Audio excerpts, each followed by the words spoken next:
पत्नी बनी चुड़ैल। सोनू मदनपुर गांव के मुखिया का बेटा था। वो मालती नाम की एक लड़की से बहुत प्यार करता था। माँ, मुझे मालती बहुत पसंद है, मैं उससे शादी करना चाहता हूँ। अच्छा, ये बात है। मैं आज ही तेरा रिश्ता मालती के घर पर भिजवाती हूँ। कुछ ही दिनों के बाद सोनू का दोस्त राजू उससे मिलने के लिए आता है। सोनू, मैंने सुना है तुम मालती से शादी कर रहे हो। क्या तुम भूल गए हम बचपन में मालती को चुड़ैल कहते थे? अरे राजू, यह सब तो बचपन की बातें हैं, पर यार मैंने खुद अपनी आंखों से उसके उल्टे पैर देखे हैं। तुम्हें उससे शादी नहीं करनी चाहिए। देख लो भाई, बाद में मत कहना मैंने तुम्हें बताया नहीं। नहीं राजू, यह सब बेकार की बातें हैं। मुझे मालती बहुत पसंद है और मैं उसी से शादी करूंगा। सोनू, क्या तुम्हें मेरी दोस्ती पर विश्वास नहीं है? नहीं, ऐसी बात नहीं है राजू, वो तो है। अच्छा, तो फिर मेरी एक बात मान लो। आज तुम मालती को उपहार में एक शीशा दो और उसे मालती को अपने सामने ही खोलने को कहना। सुना है भूत और चुड़ैल आईने में नहीं दिखते। उससे साबित हो जाएगा मालती चुड़ैल है या नहीं। ठीक है, मैं तुम्हारी बात मान लेता हूँ और शीशा लेकर मालती को उपहार दूंगा। सोनू एक आईना खरीदकर मालती से मिलने जाता है। कैसी हो मालती? देखो, मैं आज तुम्हारे लिए एक उपहार लाया हूँ, जरा खोलकर तो देखो। मालती ने जैसे ही आईने को खोलकर देखा, उसमें उसका असली रूप दिखाई दे गया। वह मालती के रूप में एक भयानक चुड़ैल थी। मालती को चुड़ैल रूप में देखकर सोनू बहुत डर जाता है। इसी कोशिश में मालती रूपी चुड़ैल उसके सामने आकर खड़ी हो जाती है।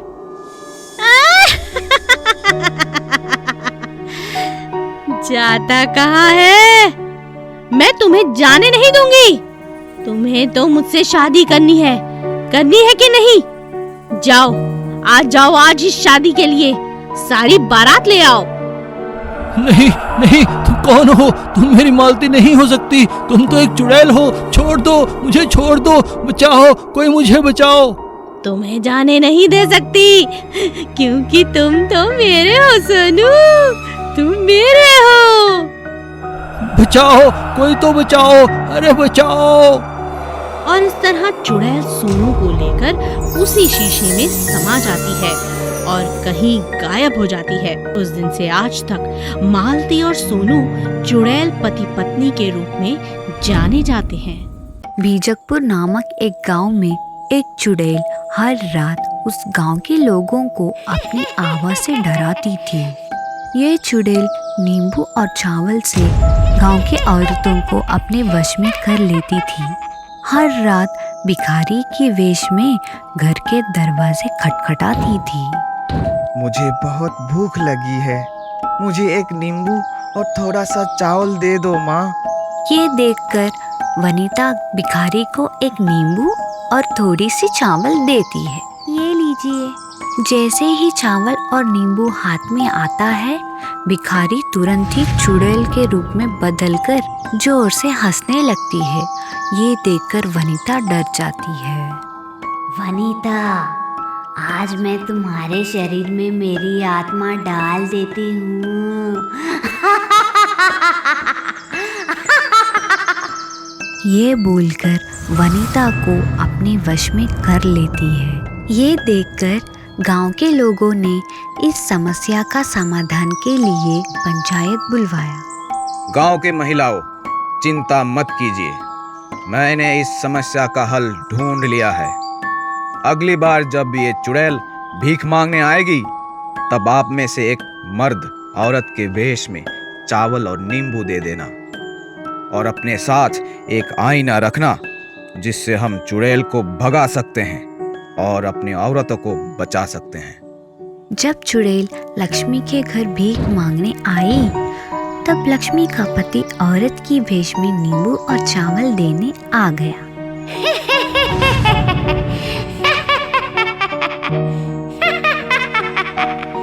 अब मेरी आत्मा तेरे अंदर आ गई। लेकिन साड़ी में मर्द होने के कारण चुड़ैल का मंत्र काम नहीं किया। तभी लक्ष्मी का पति उस चुड़ैल को आईना दिखा दिया। आईना देखते ही वह चुड़ैल आईने में कैद हो गई। हाय हाय, तुम लोगों ने मुझे क्यों बंदी बनाया है? मैं तुम लोगों को नहीं छोड़ूंगी। तुरंत उस आईने को नीचे फेंककर तोड़ देता है। इसके साथ ही चुड़ैल भी मर जाती है और गांव की सारी औरतों को चुड़ैल से मुक्ति मिल जाती है। चंबलपुर नामक एक गांव में लड़कियों के खिलाफ बहुत नफरत हुआ करता था।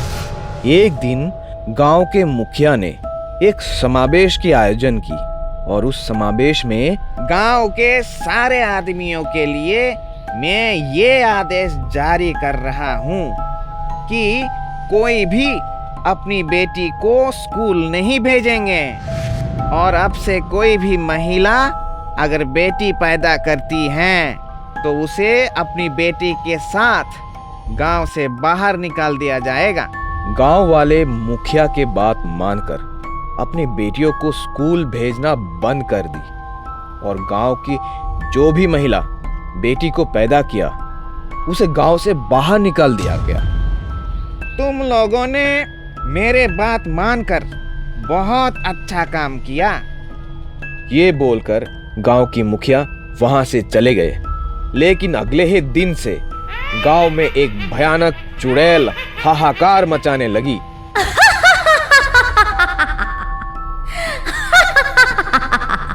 मैं तुम आदमियों को खा जाऊंगी, तुम्हारा खून पीऊंगी।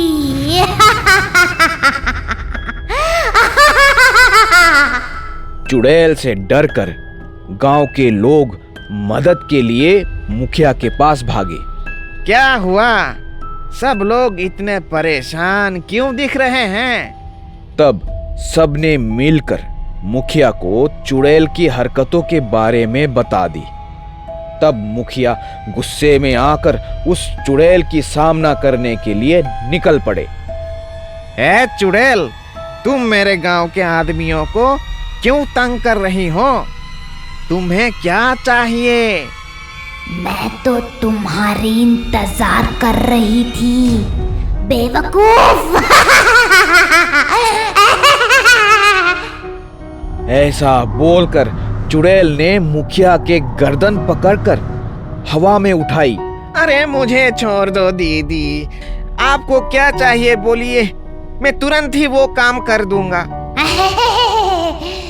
तुम्हें गांव की बेटियों को पढ़ाने की जिम्मेदारी लेना पड़ेगा और गांव की महिलाओं को उनकी बेटियों के साथ वापस बुलाना पड़ेगा, ठीक है? ठीक है दीदी, मुझे छोड़ दीजिए। चुड़ैल ने तब मुखिया को छोड़ दी और बोली, और अब से गांव की सरपंच एक महिला होनी चाहिए, एक महिला। ये सुनकर गांव की महिलाएं खुश हो गई और चुड़ैल की जय जयकार करने लगे। अजय और विजय नामक के दो भाई एक गांव में रहा करते थे। विजय ने एक दिन शहर से एक नई स्कूटी खरीद लाई। यह देखकर अजय बहुत खुश हुआ। कैसी है भाई मेरा नई स्कूटी? चलो मेरे साथ कहीं घूम कर आते हैं। तब अजय विजय के पीछे बैठ गया और दोनों हाईवे की तरफ निकल पड़े। थोड़ी दूर जाते ही अजय को सड़क के किनारे एक खूबसूरत औरत खड़ी हुई दिखाई दी। तुरंत ही विजय को उसने लड़की के पास गाड़ी रोकने के लिए कहा। आप कहे तो आपको हम लिफ्ट दे दें? चलो मेरे पीछे बैठ जाओ, मजे करेंगे। नहीं भाई, मेरा नई स्कूटी खराब हो जाएगा और इस औरत को बिठाने के लिए जगह भी नहीं है। चलो चलते हैं। तुम किसी काम का नहीं हो, तुम स्कूटी मुझे दे दो और तुम पैदल घर चले जाओ। मैं इस औरत के साथ मजे करके ही लौटूंगा। अजय उस औरत को पीछे बिठाकर तेजी से स्कूटी चलाने लगा और बीच बीच में जानबूझकर अचानक ब्रेक मारने लगा ताकि वो औरत उसके ऊपर गिरती रहे उस औरत को अजय की चाल समझ आ गई और अचानक वह चुड़ैल के रूप में बदल गई और जोर जोर से अजय का गर्दन पकड़कर चिल्लाने लगी। अजय स्कूटी बीच सड़क पे रोक दिया और डर के मारे रोने लगा। अरे कोई मुझे बचाओ, अरे बाप रे ये तो भूत है, मैं मर गया, बचाओ बचाओ हे राम। तुम्हें बचाने यहाँ कोई नहीं आएगा।